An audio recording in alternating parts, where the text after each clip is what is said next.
Welcome to Aadhi's kitchen. இன்றைக்கி ரொம்ப ஈஸியான ஆனால் ரொம்ப ரொம்ப டேஸ்டான ஒரு குல்ஃபி ரெசிபி எப்படி செய்கிறதுன்னு பார்க்க போகிறோம். வரைக்கும் ஆதிஸ் கிச்சனை சப்ஸ்கிரைப் பண்ணாதவங்க ப்ளீஸ் சப்ஸ்கிரைப் பண்ணுங்கள். பக்கத்துலேயே இருக்கிற நோட்டிஃபிகேஷன் பெல்லையும் ப்ரெஸ் பண்ணிக்கோங்க. அப்போ தான் நான் போடுற வீடியோஸ் உங்களை தேடி வந்து சேரும். மிக்ஸி ஜாரில் ஒரு 30 பாதாம் பருப்பை அரை மணி நேரம் வெந்நீரில் ஊற போட்டு தோலை உரித்து எடுத்திருக்கேன். அதை அந்த மிக்ஸி ஜாரில் போட்டுக்கிறேன். இதை கொஞ்சமாக பாலோ இல்லை தண்ணியோ கொஞ்சமாக ஊற்றி இந்த மாதிரி நல்லா பேஸ்ட்டாக அரைச்சி வச்சுக்கோங்க. இப்போது நான் 1/2 லிட்டர் காய்ச்சின பால் எடுத்துக்கிறேங்க.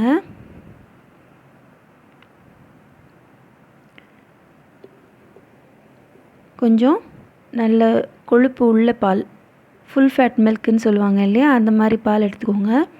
அப்படின்னா ரொம்ப நல்லா டேஸ்ட்டாக இருக்கும். இது ரொம்ப ஈஸிங்க.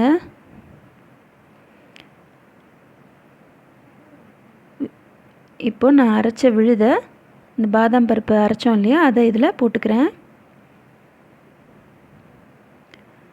போட்டுட்டு நல்லா கலந்து விட்டுக்கோங்க. நான் காய்ச்சின பால் எடுத்திருக்கேன், அதனால் லைட்டாக சூடானதுக்கப்புறமா நான் இதை போட்டுறேன். நீங்கள் காய்ச்சாத பால் எடுத்திங்கன்னா நல்ல ஒரு கொதி வந்ததுக்கப்புறமா இதை போட்டுக்கோங்க.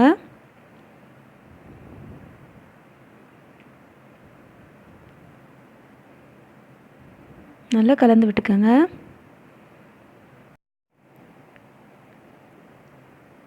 நல்லா கரண்டி வச்சு கலந்து விட்டுருங்க.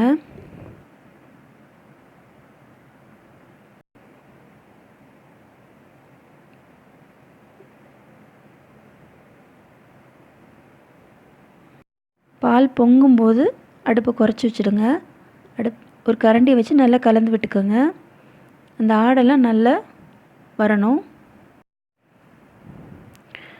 அடுப்பை ஹைலையும் லோலையும் மாற்றி மாற்றி வச்சுக்கோங்க. நல்லா பொங்கி பொங்கி வந்ததுக்கப்புறமா நீங்கள் அந்த மாதிரி பண்ணிங்க அப்படின்னா அதில் நல்ல ஏடு, அந்த பால் ஆடை வந்து படியும். அது இன்னும் ரொம்ப டேஸ்ட்டாக இருக்கும். நம்ம திக்காகிறதுக்காக இந்த மாதிரி பண்ணுறோம்.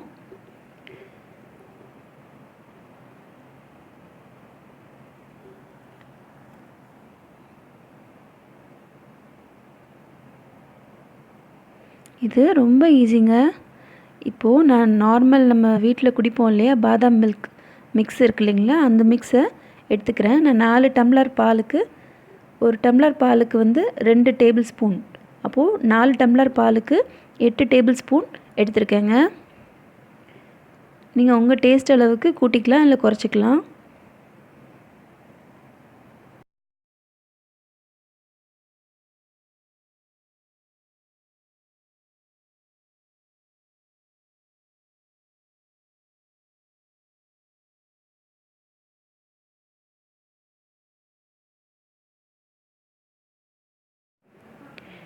இப்போது நான் 4 ஸ்பூன் அளவுக்கு ஜீனி போட்டுக்கிறேன்.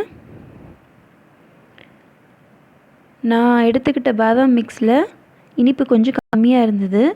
நீங்கள் போடுற பாதாம் மிக்ஸில் வந்து இனிப்பு ஜாஸ்தி இருந்ததுன்னா நீங்கள் இந்த ஸ்டெப்பை ஸ்கிப் பண்ணிடலாம்.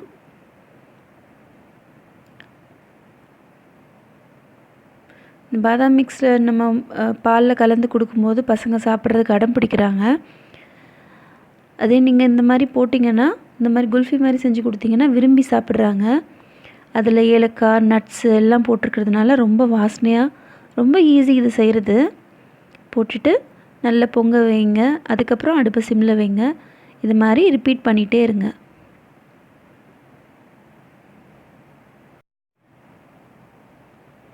பால் வந்து நல்லா திக்காகி அளவு வந்து பாதி ஆகணுங்க. அந்த சைடில் படிஞ்சிருக்க ஆடையெல்லாம் எடுத்து விடுங்க. அப்போ தான் ரொம்ப டேஸ்டியாக வரும்.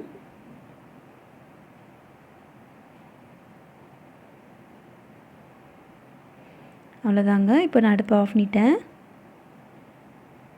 பாருங்க எவ்வளோ திக்காகிடுச்சு பால். இப்போது நான் ஒரே அளவுள்ள டம்ளரில் இதை ஊற்றிக்கிறேங்க. இது குல்ஃபி மோல்டெல்லாம் தேவையே இல்லை. நம்ம நார்மலாக பால் குடிக்கிற டம்ளர்லேயே இதை எடுத்துக்கலாம். இப்போது நான் என்ன பண்ணுறேன் அப்படின்னா, அலுமினியம் ஃபாயில் இருக்குது பார்த்திங்களா, அதை வச்சு மூடுறேன். உங்கள்கிட்ட இந்த ஃபாயில் இல்லைன்னா ஒன்றும் பிரச்சனை இல்லை. நீங்கள் பால் கவரை கூட வெட்டி இதை மாதிரி யூஸ் பண்ணிக்கலாம். இப்போது அதில் ஒரு கத்தி வச்சு லைட்டாக ஓட்டை போட்டுக்கோங்க. அப்புறம் ஐஸ் குச்சி இருக்குது பார்த்திங்களா, அதை அதில் வச்சுடுங்க. இப்போ ரெடி பண்ணி வச்சுருக்க இந்த டம்ளரை நம்ம குறைஞ்சது 8 மணி நேரம் ஃப்ரீசரில் வச்சிங்கன்னா சூப்பரான குல்ஃபி ரெடிங்க. 8 மணி நேரம் ஆயிடுச்சு. அதை நான் வெது வெதுன்னு இருக்கிற நார்மல் தண்ணியில் வைக்கிறேன்.